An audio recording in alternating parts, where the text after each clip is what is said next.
Hello! Mais um episódio da nossa DR. E hoje a gente vai falar um pouco mais sobre fábrica de features, pastelaria, as nossas empresas, como que isso acontece no dia a dia. Acho que todo mundo que tá aqui ouvindo, inclusive a gente, trabalha ou trabalhou em empresas em que a gente ficava batendo na portinha das pessoas, quase com uma bíblia embaixo do braço, falando: oi, posso falar da palavra de produto com vocês?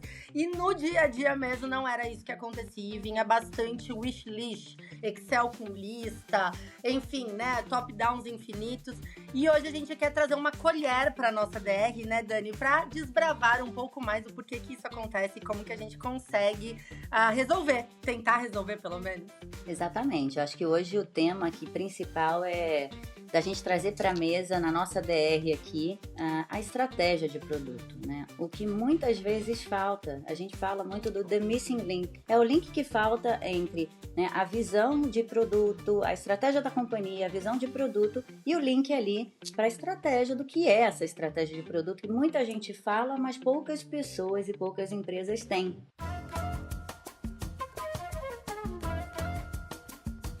Então, para essa nossa DR, a gente convidou o Joaquim Neto. Joca, por favor, se apresenta aqui que a gente está louco para começar. Fala pessoal, tudo bem? Eu sou o Joca. Às vezes sou confundido com o Joca Torres, mas eu sou o Joca Neto, somos os dois Muitos Jocas do jocas mercado importantes aqui. em E produto, que já hein? passou por aqui, inclusive, Olha né? Quem só, não viu o episódio, vale assistir. figura incrível. Eu tenho um pouco mais de 20 anos em carreira de tecnologia, sou publicitário de formação, caí muito cedo na tecnologia quando eu descobri que as pessoas de engenharia de negócio não conseguiam conversar direito naquela época, né? E aí eu era o missing link entre os dois ali, eu acabei conseguindo conectar muitas pessoas até descobrir que o que eu fazia era produto, a gente entender o que que era produto no Brasil.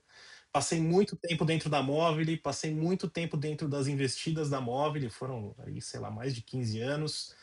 Sou cofundador do Delivery Center, passei por Cargo X, passei por Play Kids, por Apontador, MapLink e na minha última experiência agora dentro da Superlógica, construindo bastante coisa lá dentro. É um baita empreendedor corporativo, hein?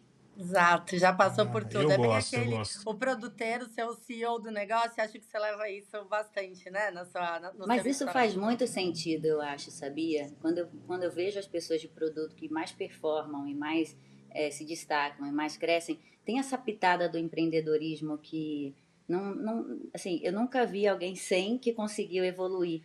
A gente está no final das contas, pessoal, ali para fazer um negócio dar certo, para gerar valor, para construir uma companhia que vai gerar rentabilidade para os sócios, vai gerar empregos, vai gerar solução para os nossos clientes. Então, se você E não entra vai de gerar coração dinheiro, ali, né? É isso, tem que gerar exatamente, resultado, não exato, tem jeito, não tem jeito.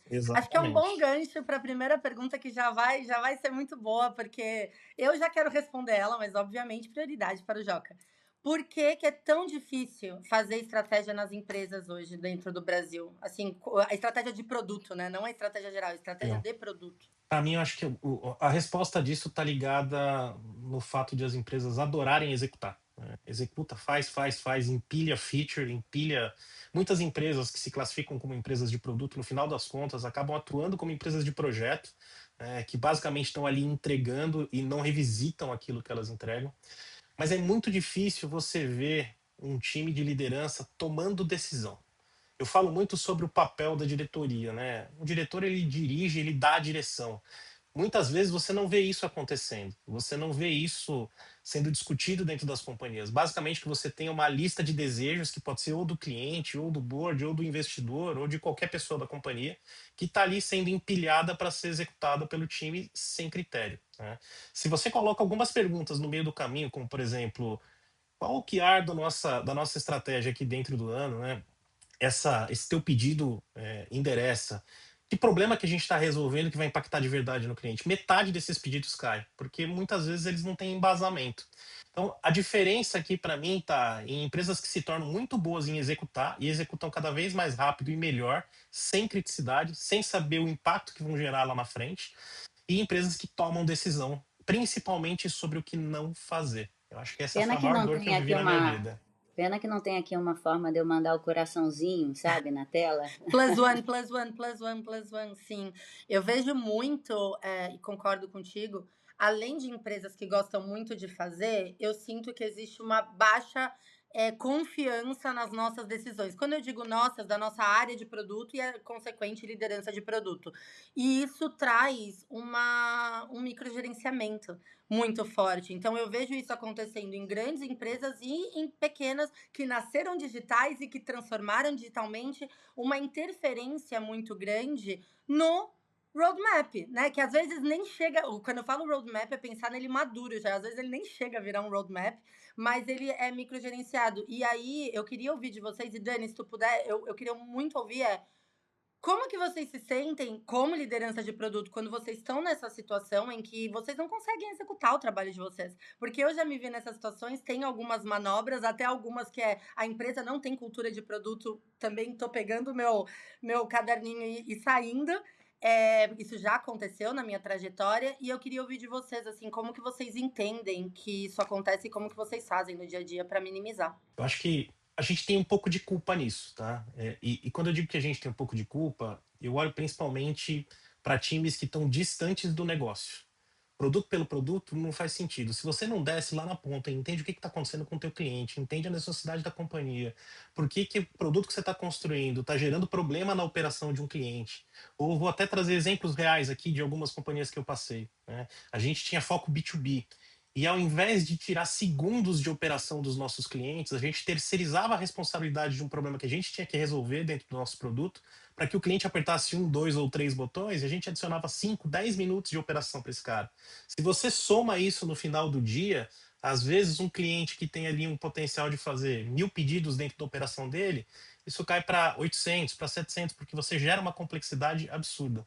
Então, no final das contas, eu acho que a gente tem que se aproximar muito do negócio para ter a possibilidade de falar com propriedade, né? Quando você discute com propriedade o problema do negócio, você discute com propriedade as metas, você vai parar de discutir feature e você vai parar e vai começar a discutir soluções que vão gerar novas vias de receita para a companhia, que vão melhorar a qualidade do produto, que vão resolver de verdade as dores do cliente que estão ali na ponta. Eu super concordo. E acho também que é papel da liderança tentar fazer com que o mínimo possível dessa carga cognitiva projetizada, features vindo de todos os lados aconteçam. Então, existe sim um papel da liderança de produto, muito em função das escolhas também que a companhia está fazendo, mas mais do que isso, gente, se a gente não consegue mostrar valor, fica difícil também a gente ganhar credibilidade. Se a gente não tem uma empatia com os nossos stakeholders, se a gente não vai falar com o cliente, se a gente não ganha essa propriedade, fica difícil a gente ganhar qualquer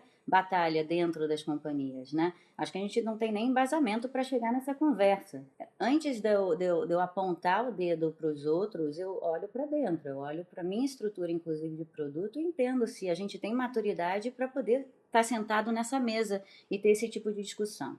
Então, acho que o primeiro passo é olhar para dentro, armar, né, trazer maturidade para os times, e foi assim que eu fiz em muitos dos lugares que eu passei, e a gente vai ganhando confiança, credibilidade, vai também ajustando o mindset desse time, porque nem todo mundo que trabalha num time de produto veio de produto, veio muitas vezes estruturas de projeto, então aquela coisa do tipo, gente, assim, se eu entregar, é o que eu preciso fazer, entregar no prazo, dentro do orçamento, eu vou ganhar a tapinha nas costas e vou ganhar meu bônus, e vou ser promovido. Era assim que funcionava. Então, como que a gente quer mudar de um dia para o outro também esse mindset do próprio time, né? Porque tem uma mudança cultural, uma mudança de mindset importante para a gente promover. Então, assim, acho que somado tudo que o Joca falou, é um desafio árduo, não é fácil, a nossa cadeira não é fácil.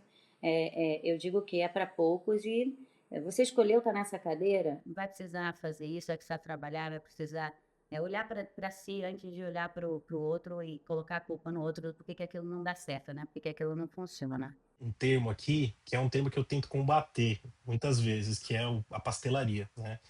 Sempre que alguém me traz o tema da pastelaria, eu falo, cara, mas o problema não é pastelaria, né? É gestão de stakeholder.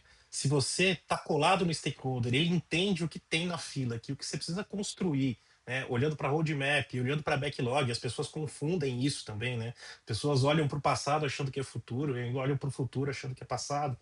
Se você consegue ter essa discussão clara com o stakeholder, sem uma comunicação subserviente ali, né, de cliente-fornecedor, as Isso. coisas mudam muito. Não existe essa sensação de pastelaria, existe o pertencimento de um time só.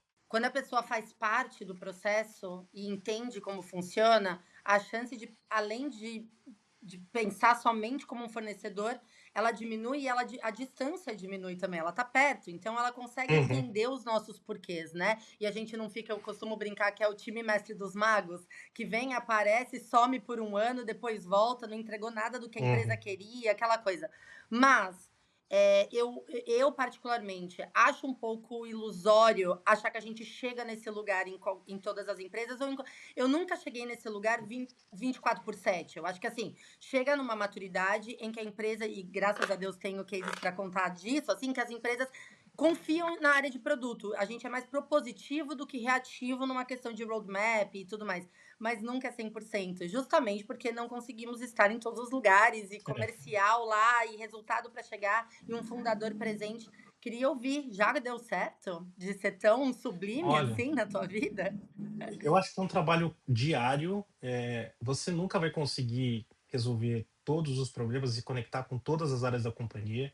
Eu já tive experiências em que eu tive uma conexão incrível com uma das BUs de uma companhia gigantesca e outra das BUs não tinha abertura para esse tipo de coisa. Óbvio que você começa a mostrar resultado de um lado, a outra começa a se enciumar e começa a abrir um pouco mais as portas. Mas eu vou dar alguns exemplos aqui, né? Até no caso da Superlógica agora. No primeiro ano de Superlógica, eu fiz 70 visitas em administradoras colado de braço dado com o time de negócio. Isso gerou não só uma percepção positiva para o time de negócio, porque era uma deficiência que a gente tinha, mas isso fez com que a relação fosse uma relação de confiança. E sempre que a gente levasse alguma coisa para frente ali, né, eles consideravam antes de qualquer outra coisa. Você tem desafios diferentes. Às vezes você tem um CEO que é mais presente na operação, e aí é um pouco mais complexo de lidar. Às vezes você tem uma companhia que é muito grande e ela não vai te dar abertura para esse tipo de coisa. Depende muito do caso. Eu dei sorte de ter conseguido aplicar bem isso em boa parte das operações, principalmente no Delivery Center, que foi a empresa que eu fundei ali, né? Eu cofundei. Então a gente estava muito no dia a dia dos nossos clientes, e isso reduzia qualquer atrito. Bom, Joca, excelente, cara, assim, mas conta pra gente aqui, vamos focar um pouco mais aqui na estratégia de produto, né? Para quem tá acompanhando a gente aqui e fala assim, poxa, eu não sei por onde começar, eu tenho dificuldade de implementar uma estratégia de produto que seja vencedora e blindar os times de produto de tudo que vem de pedidos aleatórios aqui para o dia a dia. Conta pra gente aqui um pouco desse passo a passo, desse mapa mental que você desenvolve quando você chega nas empresas e começa a estruturar a estratégia de produto. A primeira dor que eu sempre sinto quando eu chego em algum lugar e a gente começa a discutir estratégia de produto é que boa parte das pessoas que estão discutindo não conhece a estratégia da companhia, não conhece a estratégia do negócio. E aí a gente tenta dividir uma coisa da outra, né, mas elas são complementares. Então, qual caminho a companhia está seguindo? Qual é o nosso público? O que que a gente quer atingir nos próximos 2, 3 anos? E está cada vez ficando mais curta essa janela por conta das evoluções que a gente vê na tecnologia, né? Mas o que que a gente tem que alcançar como companhia? Dada essa estratégia, a gente começa a derivar a estratégia de produto para chegar nesse resultado. Se a gente senta e constrói uma estratégia de produto que talvez esteja completamente descolada disso, é aí que a dor começa a acontecer, porque aí você tem um time de tecnologia, e eu gosto de chamar de time de tecnologia porque independente da disciplina, produto, engenharia, dados, design ou qualquer outra ali, o que a gente faz é tecnologia, né? A gente constrói produtos digitais na maioria das vezes, né? Ou às vezes produtos que tocam o mundo físico ali, mas de forma digital. Então, eu começo olhando para a estratégia de negócio. Eu começo tentando capturar o que que a gente fez que deu muito certo, o que que a gente precisa fazer, o que que a gente tem de asset para criar novas vias de receita aqui, quem são os players do mercado, quem são os principais concorrentes que estão fora do país. A gente às vezes está muito acostumado a ficar olhando para o quintal aqui, né, para a startupzinha do lado, mas pô, quem que está transformando, seja no seu mercado, no mercado correlato, relação do cliente parecido com o seu no mundo. A gente começa a olhar para isso, qual que é o tamanho de mercado, o que que a gente tem que resolver. E a partir daí a gente começa a desdobrar uma estratégia de produto. Quando a gente fala assim, parece lindo, mas é um baita trabalho complexo que começa num planejamento estratégico, ou melhor, antes dele, você começa a discutir as metas da companhia, você começa a discutir as alavancas que você precisa construir para chegar nessas metas, e a partir daí você começa a construir a sua estratégia de produto. Eu gosto muito de trabalhar assim, em camadas. Vou interromper trazendo uma pitada de complexidade, porque quem está ouvindo, pelo menos Vai, vamos fingir que eu tô entrando na cabecinha de quem tá ouvindo agora no carro, indo pro negócio, fala assim: muito legal, Joca, mas eu não tenho tempo pra tudo isso. Tipo, cheguei, sentei numa cadeira de diretoria, de C-level, de VP ou mesmo de head, dependendo de algumas organizações. Eu tenho 90 dias pra começar a dar minha carinha pras coisas e, quiçá, começar a dar algum resultado, pensar numa estratégia de produto. Eu concordo, obviamente, com tudo, atrelada, mas e se você chega numa empresa que não sabe muito bem, é raro, mas acontece muito, não sabe muito bem qual é a sua estratégia para os próximos anos, mas você precisa provar a sua cadeira, você precisa começar a mexer as suas engrenagens e seus ponteiros, para onde tu vai? Boa. Agora começou a DR, hein? Agora começou a ficar bom Exato! aqui. Sempre vem umas perguntinhas assim. Acho que a gente tem cenários e cenários, né? Normalmente, quando você senta numa cadeira de diretoria, você precisa organizar um pouco as coisas, você vai ter que sentar e entender minimamente a estratégia da companhia e montar um plano de 100 dias ali, né? Ou de 90 dias, que é o tempo que você vai ter ali no meio do caminho. Obviamente que você precisa começar a resolver pequenos problemas primeiro. Então, minha sugestão é que vocês saiam do laboratório e vão para a rua primeiro, entender. Cola no time de negócio. O time de negócio sabe muito bem o que está acontecendo na companhia normalmente. O que que ajuda a vender, o que que não ajuda a vender, o que que te faz perder cliente, o que que não te faz perder cliente. Então, a partir daí, você começa a destravar algumas coisas que vão te dar espaço para mostrar como é importante construir uma estratégia de produto. Porque se você resolve problemas estruturais que atacam o resultado da companhia e na sequência você começa a olhar para essa estratégia da companhia como um todo e construir uma estratégia de produto, que não é uma coisa que se constrói em 3 meses, né? Muitas vezes você constrói algo rápido de estratégia, mas é só para tapar um buraco que vai te dar um espaço para criar algo maior. Então, se o CEO que te traz para essa cadeira é um cara que espera que você resolva todos os problemas em 3 meses, talvez ele tenha um problema maior do que a cadeira de produto, né? Você precisa entender que a estratégia de produto ela deriva da estratégia da companhia. E se não existe uma estratégia prévia da companhia, aí o problema é muito maior. Uma coisa também, só um parênteses que eu vou trazer, gente. Não caiam na falácia, na besteira. Isso tô sendo impositiva aqui. De achar, pisou na sua cadeira de diretor, vamos construir a visão de produto, a estratégia de produto, contrata uma consultoria não me matem, mas de visão de produto, sabe? Aquela que vai construir 60 slides. Eu já vi muita gente cair na falácia de que ter os slides bonitos, falando para onde a empresa vai, é a solução para a cadeira, para a estratégia de produto e para a sua cadeira dentro da organização. E esses materiais foram engavetados, tá? Tem algumas empresas que eu passei que eles nem foram apresentados para a empresa inteira. Então, vai para a rua, conhece seu cliente. É muito mais útil agora do que um slide coloridão nos seus primeiros 90 dias. E ó, vou te dizer uma coisa. Sabe um negócio legal para se fazer quando você vai construir uma estratégia de produto? Tenta com o time de suporte. Passa uma semana atendendo ali. Às vezes você não vai ter o conhecimento todo, mas cola do lado, fica escutando, escuta as ligações, lê os e-mails, entende o que está acontecendo, olha para os números da companhia, começa a procurar outros players correlatos com números que você tem ali públicos para entender, pô, o meu churn está muito alto ou está muito baixo, como é que é o churn do mercado. Vai para o cliente conversar com quem opera e não com quem toma a decisão, porque às vezes você tem um cliente que é diferente. O cara que está operando não é o cara que toma a decisão e ele é influenciado pelo cara que opera, mas ele não sabe qual é o problema real do produto. Por isso que eu sempre falo de sair do prédio, né? O get out of the building, ali, sai do prédio, sai do código, e você tem que ir para a rua entender de verdade o que está acontecendo. É aí que nasce a estratégia de produto, aliada à estratégia do negócio. É sair do ar-condicionado, né? E aí, gente, o ponto da estratégia, que eu acho que é muito legal e que para mim facilitou também o entendimento do que seria, né, esse desdobramento dessa estratégia, é que a gente, ao mesmo tempo, pensa em estratégia como algo muito grandioso, como o que a Rê comentou aqui, né? Faz um monte de slide e tal, mas no fim, a estratégia para mim é saber quais são as escolhas que a gente vai fazer e o que a gente vai falar não, inclusive com fatos e dados, com embasamento, tirando a bundinha da cadeira, indo falar com o cliente, convencendo o stakeholder. Esse é o papel da articulação da liderança. E assim, gente, com muita base em dados, fatos e olhar do cliente, é saber quais são as escolhas a serem feitas. Quais são as apostas a serem feitas, inclusive, porque muitas vezes a gente vai fazer escolhas que a gente ainda não testou, que a gente vai ter que apostar, e aquilo pode funcionar ou não. Então, assim, em busca do quê? Não da entrega de uma feature, em busca da entrega de algum outcome, de algum resultado que a gente combinou que a gente precisa trazer para a companhia.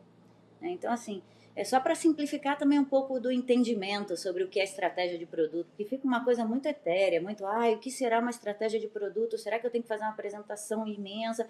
Gente, não, é simplicidade. Vai nos números, vai nos fatos, traz do cliente, traz a voz dos stakeholders e entende minimamente ali, com base na direção da onde a empresa está indo, quais são as escolhas que a gente precisa fazer para que esse produto entregue o resultado que a empresa precisa. Eu trabalhei numa empresa e a gente tinha como cliente final os caminhoneiros, né? E a gente estava tentando resolver um problema que estava muito conectado à forma como eles recebiam os dados no aplicativo. E aí eu falei, cara, preciso entender como é que está funcionando isso na ponta. Peguei um avião, desci lá no Mato Grosso do Sul, peguei um carro, rodei 1.200 quilômetros pelas fazendas, aonde os caminhões carregavam e descarregavam. A gente estava super focado em resolver problemas que ligavam 4G, 5G, né? Esses caras pegavam trechos em que eles ficavam 3 ou 4 horas sem nenhuma conexão.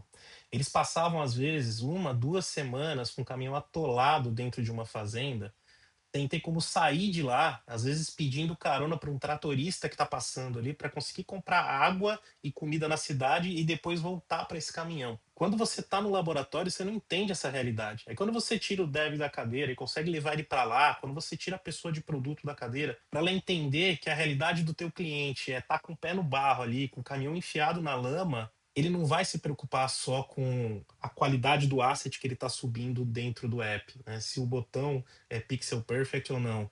Ele vai entender de verdade como é que a dor funciona e que esse cara não tem conexão, que talvez você vai ter que se comunicar com ele de outra forma. Você vai ter que ter uma outra forma, talvez, de conectar na fazenda para que a fazenda fale com esse cara de algum momento. Então, esse é o tipo de coisa que eu aprendi ali no meio do caminho. Você estava falando e eu estava me identificando, porque é como a gente passa essa paixão também para os nossos times, para eles fazerem isso.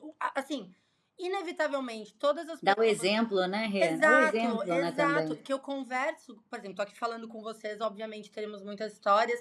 Quando eu tenho pessoas que são bem-sucedidas na cadeira de produto, quase 100% delas me contam histórias de levantarem a bunda da cadeira e ir se jogar. Eu me joguei em Rondonópolis, uma fazenda de pulverização de soja também.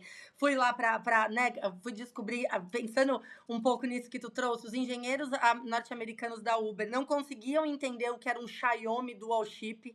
Eles não conseguiam. Então, eles faziam todas as soluções para iPhone. E eu falava, viu, não, meu amor, vamos usar um Xiaomi Dual Chip em 2016, sei lá. Então, tem essas histórias que fizeram eu ser a produteira que eu sou e que eu tenho bastante orgulho. E eu fico pensando, lógico, né? A gente foi subindo na cadeira. Hoje a gente tem mais coisas para fazer. Não dá para eu ficar na rua todos os dias fazendo.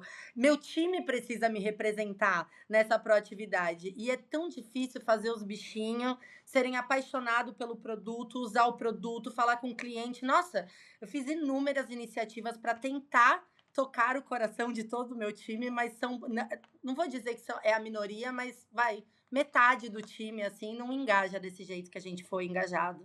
Mas eu acho que aí volta aquela questão de perfil também, que a gente falou um pouquinho antes, né? E esse também é uma decisão, uma escolha estratégica de como montar um time de produto, né? Faz parte também da nossa estratégia de produto. Total. Quem são as pessoas que vão estar tocando produtos? E, gente, assim, vou mudar um pouco de assunto, tá? E aí, assim, Joca, você é um cara que a gente admira muito pelo seu conhecimento sobre inteligência artificial, né? Você é um cara que a Rê participou de uma conversa com você que ela falou, nossa, uau, adorei. Eu estive outro dia com você também numa roda de conversa e foi incrível, assim, ouvir o que você pensa e como você vê a inteligência artificial entrando aí, né, de supetão nas nossas squads, no nosso dia a dia, nos produtos que a gente desenvolve. E aí, pensando nisso, assim, durante muito tempo, né, o gargalo que a gente vê vem sendo em cima do desenvolvimento do produto. O gargalo era o desenvolvimento de software, né? Era ali que a gente... A caixa preta, né? Que a caixa preta bem, e tal. E aí, com a IA, a gente vê muito esse cenário começando a mudar. E mudando rápido demais, né? A gente vê que o desenvolvimento não passa no seu gargalo principal. E se essa execução ela vem sendo cada vez mais rápida e mais acessível, né, a estratégia, no meu ponto de vista, a estratégia ela vai se tornando um novo gargalo para essa inovação. Como é que você vê tudo isso? Como é que você vê o quanto a estratégia ela ainda é mais importante num momento como esse do que era antes? Não sei se você concorda comigo ou não, mas a gente queria ouvir aqui sua opinião. A gente tem um problemão pela frente. É um problema ótimo, mas é um problemão pela frente, porque qual que é o maior problema que a gente encontra em boa parte das companhias hoje. É o distanciamento da estratégia para o middle management. E aí, quando a gente olha esse tipo de comportamento, né, quem está ali gerenciando a camada do meio, está tomando um monte de decisão que vai ser amplificada, porque a gente reduz o tempo de construir esses assets tecnológicos. E essas decisões que são amplificadas, muitas vezes não estão alinhadas com a direção que a companhia precisa tomar, né? A gente acaba se tornando melhor em executar mais coisas que não deveriam existir ou que não deveriam ser executadas daquela forma. Então, o que a gente está começando a fazer é amplificar o problema de comunicação das companhias. E sempre que a gente fala de problema de comunicação, a gente sempre pensa numa comunicação de uma via só, mas a comunicação ela é de duas vias, né? Você tem que falar e a pessoa do outro lado tem que escutar. E a comunicação, ela normalmente se dá na frequência do ouvinte. Se você não se conecta com aquele ouvinte que está ali do lado, você vai comunicar o que você quiser e ele vai entender o que ele quiser. Então, acho que a gente começa com esse problema. Então, tem um alinhamento de estratégia muito claro. Você precisa fazer com que seu time se sinta pertencendo àquilo, e é um baita desafio, e nem todo mundo vai conseguir se sentir pertencendo àquilo. E você vai ter que tomar muitas decisões estruturais nesse momento, dizendo, cara, o caminho que a gente vai seguir é esse, o caminho que a gente não vai seguir é esse, as ferramentas que a gente vai usar são essas por enquanto. Você vai ter que acabar tomando algumas decisões centralizadas em algum momento, obviamente trazendo o time para o jogo, né, construindo em conjunto com o time. Mas se a gente não fizer isso nesse momento, a gente corre o risco de divergir tanto que você vai colocar pessoas fazendo a mesma coisa em direções completamente opostas e a companhia trava no final das contas, né? A gente nunca resolveu tanto roadmap como a gente está resolvendo agora e nunca criou tanto backlog ao mesmo tempo. Então isso, para ser sustentado daqui 1, 2, 3 anos, vai gerar um problema gigantesco nas companhias. Já está girando, né? Vai chegar no final desse ano, no meio do ano que vem, as empresas vão se olhar e falar: ih, não economizamos tudo que a gente achou que ia economizar. Justamente, e aí trazendo, eu amei a frase que tu falou, que a gente tá melhor e mais rápido em fazer, né, coisas que não precisariam existir. Eu acho que é isso. E por isso que eu vejo tanta necessidade da liderança de produtos neste momento de porque vai ter muita gente fazendo muita coisa e por mais que esteja mais rápido, é a energia da sua empresa gasta para coisas que não necessariamente vão dar o resultado. Mas aí a gente vai errar rápido e aborta isso rápido, né? Tipo, descarta. Mas vai surgir uma outra ideia. E o que eu tô vendo as empresas essa questão do centralizar, eu não tô vendo acontecer. Agora, eu acho que vamos bater um pouquinho a cabeça e vai acontecer. Por quê? Parece que botar minimamente não é nem um alicerce, é um direcional para os times, está parecendo que você está falando não para inovação. Porque você está reativo. Não necessariamente. Às vezes é só entender que a conta chega desse processo de inovação de IA e a gente precisa dar direção para os nossos times, porque eu ouvi, foi com quem? Acho que foi com o Arthur também, do Prado da Arena, vou passar para vocês, mas assim, agora os engenheiros, eles codam mais rápido, então eles vão poder usar o tempo deles para pensar em qualidade de produto, de usuário e tal. Não é por isso, na minha modesta opinião, não é por isso que engenharia nunca pensou nisso. É porque é uma agenda diferente, é uma outra personalidade de pessoas, de profissionais, é uma agenda técnica, e eu acredito que assim, então deixa todo mundo fazer, a conta não vai fechar no final do dia. Não tem mais espaço para empilhar bit daqui para frente, né? Todo mundo que está ali Exato. executando rápido tem que aprender a tomar decisão. E mesmo que sejam decisões com um risco pequeno, né, eles vão ter que fazer. Eu acho que tem um ponto que você trouxe aqui, né, que é errar mais e mais rápido. Tem forma de fazer isso. O iFood foi uma grande escola para mim, e a Móvel também, para Joca, aprender a fazer isso com os jet skis. Pode falar. Isso, conta um pouquinho dessa sua experiência com jet skis, assim, do iFood. Eu estudei bastante esse tema, apliquei em algumas empresas, e eu entendo assim que é uma forma de fazer e de experimentar muito interessante. Conta pra gente aqui. Acho que isso começou lá na Móvel, não foi nem no iFood, né? A gente fala muito de microtimes hoje, né? Dos microtimes aí, tá todo mundo falando de 3 pessoas, 2 pessoas. Cara, a gente fazia isso lá no passado, né? Lá no início do mobile, que a gente estava tentando aprender, criando um monte de aplicativo, times pequenininhos, fazendo coisas pequenas, errando rápido, mas evoluindo semana contra semana. E aí quando a gente vê as coisas evoluindo no modelo que evoluiu dentro do iFood, né? Os jet skis tomando proporção gigantesca, como produtos gigantes, BUs dentro do iFood. As pessoas, elas normalmente confundem o jet ski com um MVP, uma POC. Não é isso. O jet ski é um modelo operacional. E um modelo operacional baseado em negócio, que usa a tecnologia para gerar resultados semana contra semana. Se você coloca como meta de um jet ski entregar 5 features, joga ele no lixo, afunda o jet ski. Se você tem uma meta de gerar 100 clientes na primeira semana, 300 na segunda, 400 na metade da terceira, e aí, no meio do caminho, você começa a olhar, putz, agora eu preciso regular esse ponto do produto aqui, porque senão eu não vou conseguir escalar. Eu preciso diminuir o custo desse outro lado. Isso aqui é um modelo operacional, não é um empilhamento de funcionalidades, não é a construção de um monte de MVP solto, né? Então, tem que ter estratégia. E como é que nasciam os jet skis ali dentro? Você ia para um planejamento estratégico, você olhava para o teu mercado total e falava, cara, o que é correlato no meu mercado e que eu consigo usar os assets que eu já construí, né, sem precisar me distanciar muito da companhia. Então vamos olhar para o iFood. Um dos jet skis do iFood foi mercado. Começou com um mercado lá em Campinas, outro jet ski foi logística. Começou trazendo um player logístico para dentro de casa que já operava. A gente aprendeu a fazer isso lá dentro, né? A gente entendeu como a conta, o pago foi assim, o iFood Benefícios foi assim, o WhatsApp foi assim, o próprio Anotaí, que é uma empresa do grupo iFood, foi uma empresa que foi adquirida ali. Então tem um monte de coisa que aconteceu lá dentro que começa com um modelo operacional. Qual é a meta, qual é o tamanho do mercado, aonde a gente quer chegar, que assets eu tenho, e eu legalizo isso aqui para que as BUs consigam usar mais rápido e gerar valor mais rápido. E aí eu coloco meta de negócio. Tanto que quem liderava os jet skis normalmente era uma pessoa de negócio, que trazia meta contra meta, semana contra semana.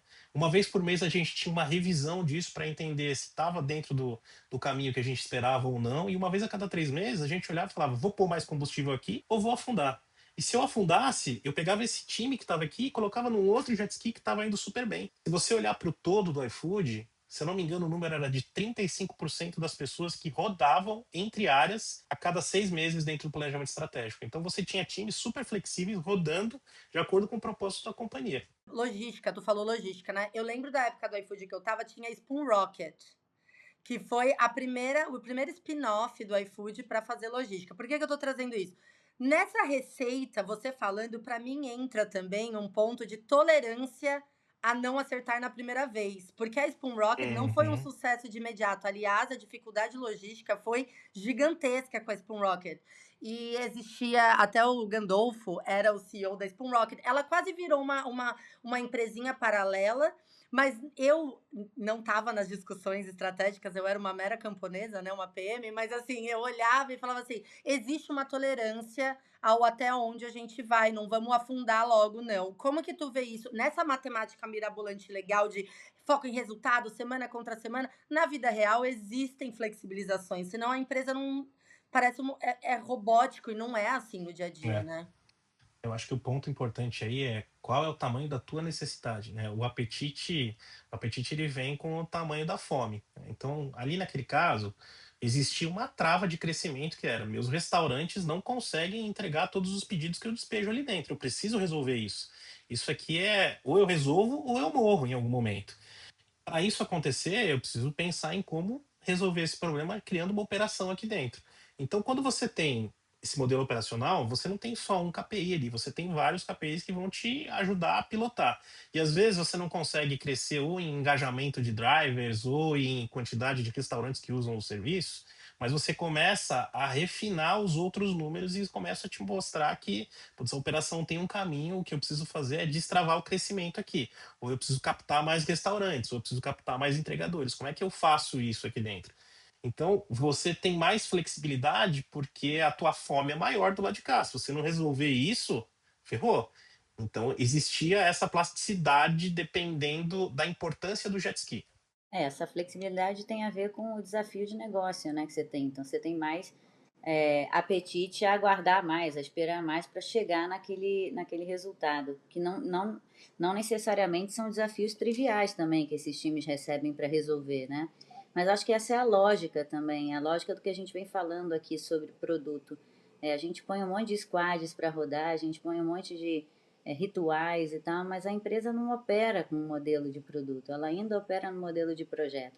E esse modelo de produto, ele diz muito assim, ó, o que eu quero resolver, o que eu preciso resolver, o que eu vou priorizar, quais são as métricas que eu vou buscar, como é que eu me aproximo do negócio cada vez mais para trazer a estratégia da empresa para dentro da estratégia de produto. E aí dá esses desafios claros para esses times, dizendo, olha, eu não sei como você vai conseguir resolver isso, mas preciso que vocês resolvam isso, né? Eles têm um mandato para resolver e eu acho que isso é legal. Esse empoderamento que a gente fala das squads ou dos times de produto vem muito desse mindset que eu acho que é sempre importante a gente reforçar, porque se isso não estiver por trás do que a gente vem falando e ficar só nos frameworks, a gente não vai conseguir mover ponteiro de negócio com times de produto.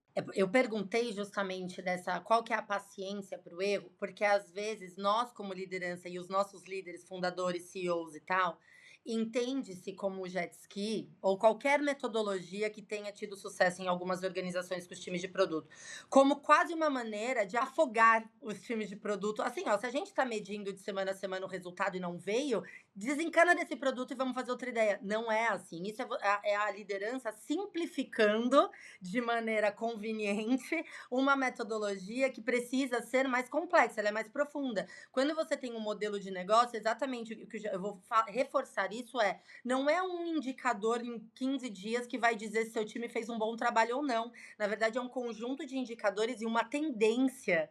A tendência está positiva ou negativa, dado, obviamente, o objetivo que queremos, porque se não está linkado com o objetivo, nem deveria ser prioridade do time. Então, não simplifiquemos uma metodologia de produto de maneira a conseguir microgerenciar cada vez mais.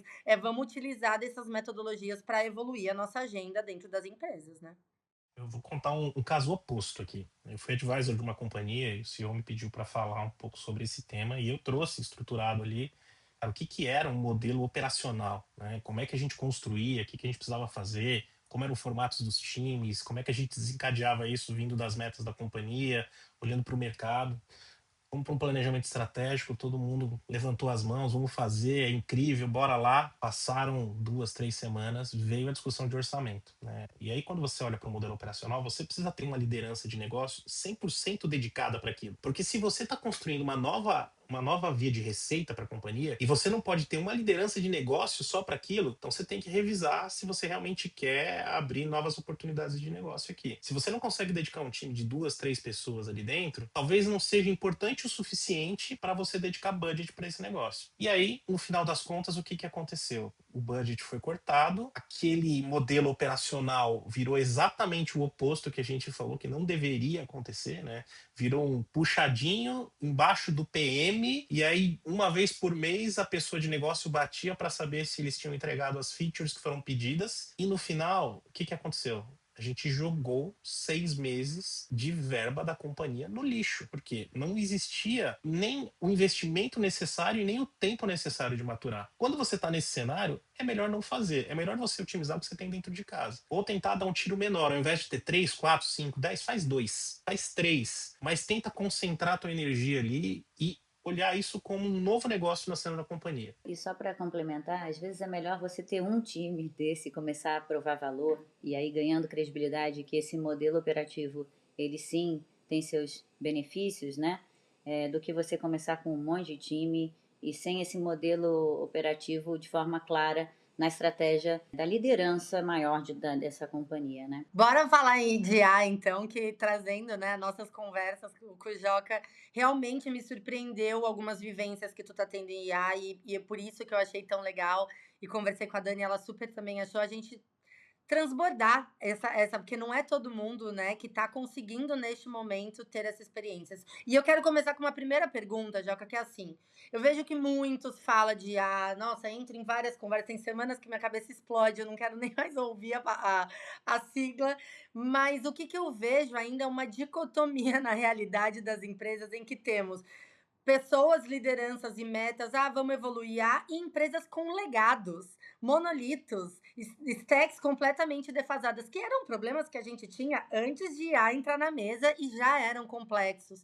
Como é que você vê, e eu tenho certeza que muitas pessoas que estão nos ouvindo vivem isso no dia a dia, bora construir a gente, mas eu tenho um monolito gigante que não que eu preciso parar e olhar para ele. Essa dinâmica como que tu vês evoluindo ao longo desse ano? Tem uma coisa que eu tenho escutado no mercado, que é o tal do AI First, contra o AI ready, né? Você tá pronto para AI de verdade? E eu acho que o monolito não é o problema, tá? E por que que eu te digo isso? No início, quando a gente começou a usar AI com codificação, a gente começou a ver mais resultado nos times de sustentação que estavam exatamente nesses cenários de monolitos com históricos gigantescos, que eles não conseguiam analisar aquele todo e conseguiam gerar resultado mais rápido, diminuir a pressão sobre a entrega ali do backlog, né? Mas a grande dor acontecia quando você via várias estratégias sendo construídas separadamente nos times e não sendo conectadas. O segredo está em como é que a gente conecta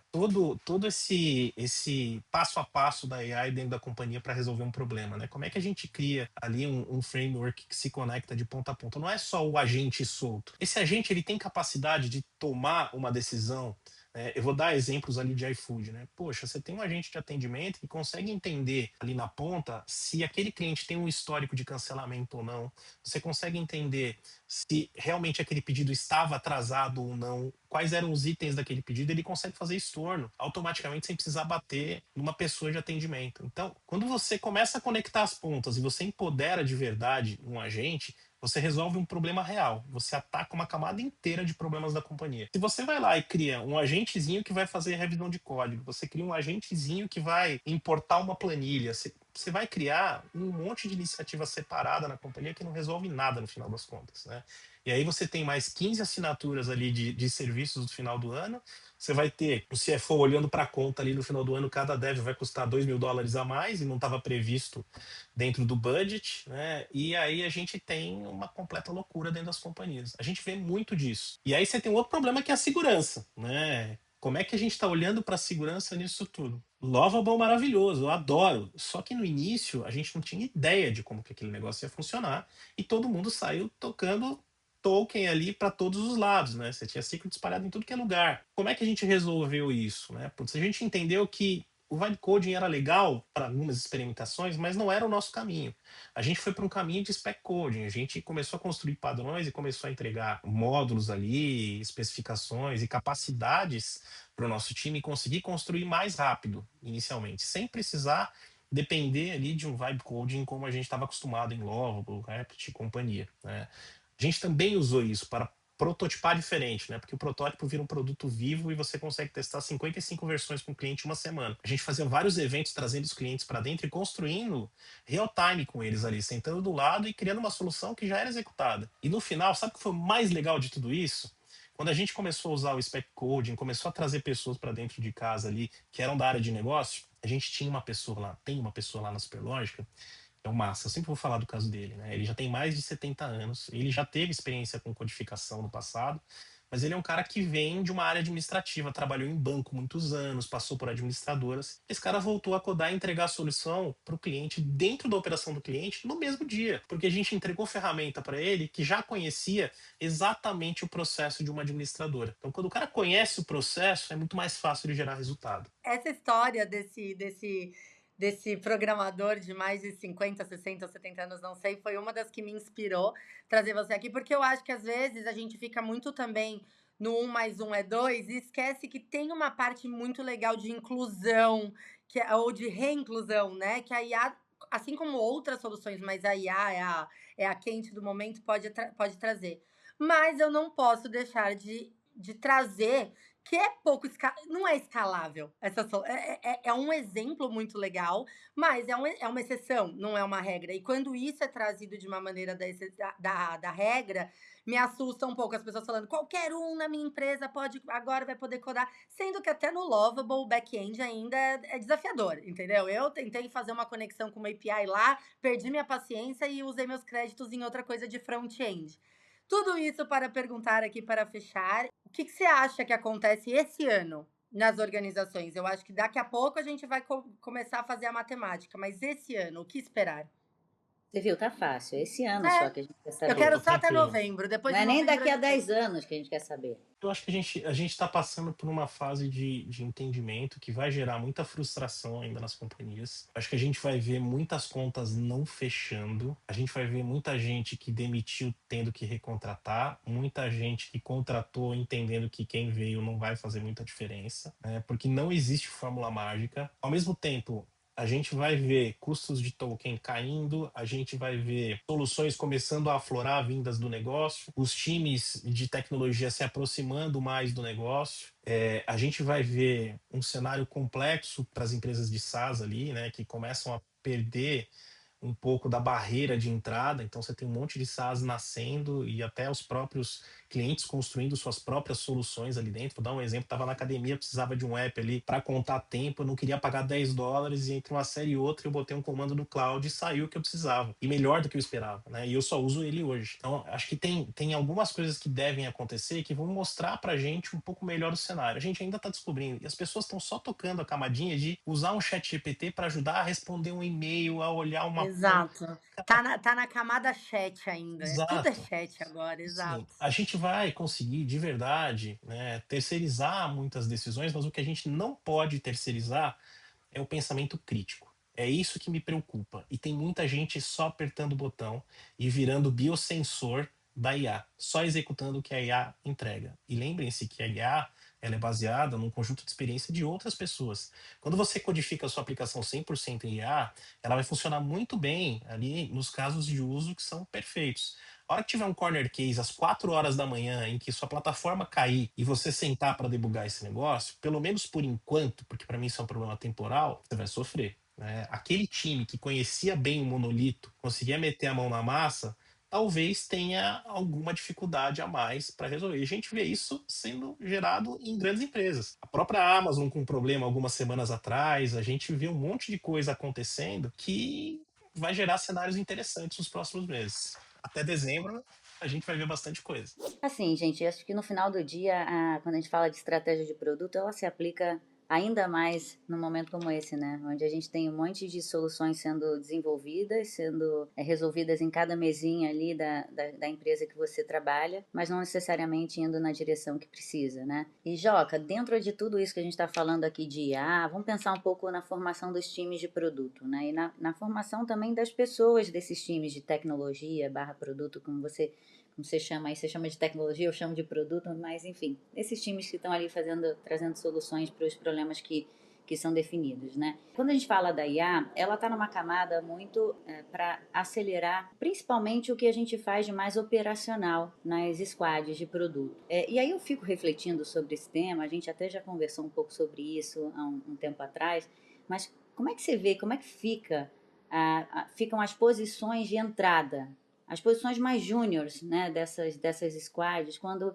muito do que os júniores hoje desempenham, a IA está conseguindo desempenhar com mais velocidade. E mais do que isso, a minha preocupação é sobre a carreira das pessoas, em como a gente forma o próximo layer de liderança, né?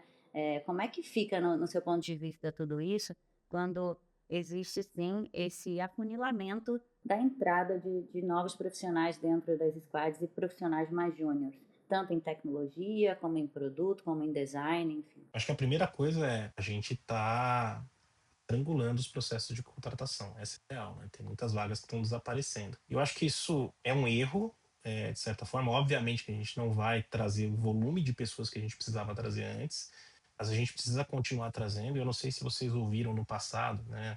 Não usem estagiário como mão de obra barata, e eu acho que isso se reflete nesse momento.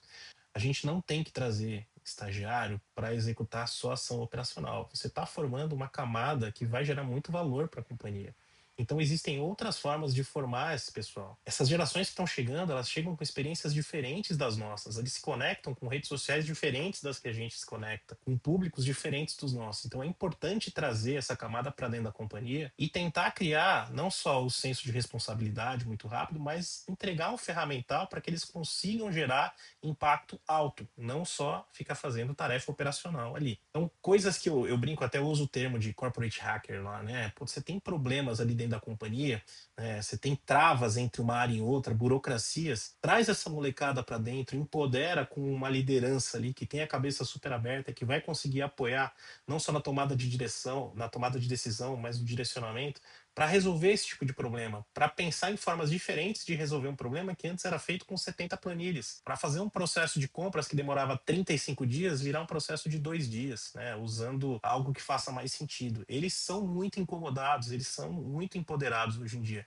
Se a gente conseguir trazer, entregar o ferramental correto e não colocar essa molecada só para fazer trabalho operacional, a gente vai trazer um asset super importante para a companhia. Foi isso que eu vi a Superlógica fazendo agora, e o próprio iFood faz isso muito bem, né? O programa de formação de lideranças, ou melhor, de estagiários dentro do iFood, cara, gera gente muito boa. Um ponto que você trouxe, e eu concordo, é assim, muda um pouco o escopo do que a gente espera sobre as pessoas que estão entrando, né? Tem essa questão.